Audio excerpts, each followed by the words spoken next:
បាទគោរពជំរាបសួរពុកម៉ែបងប្អូនទាំងអស់គ្នាថ្ងៃនេះជាថ្ងៃអាទិត្យចឹងហើយនាំកូននឹងចៅ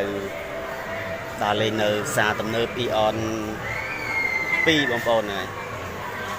ហើយនាំអ្នកស្រែមកចូលក្រុងម្ដងមើលឲ្យស្គាល់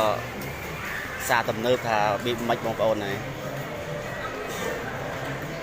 តែឥឡូវមកទស្សនាទស្សនភាពនៅក្នុងផ្សារទំនើបរបស់គ្នាបងប្អូនហើយ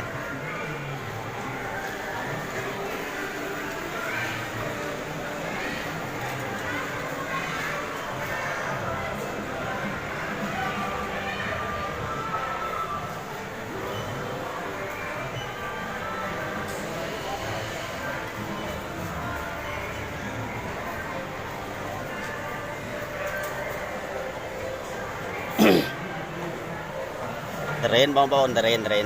nè lại là bay terrain khang ai lại na comment terrain nè bong bong này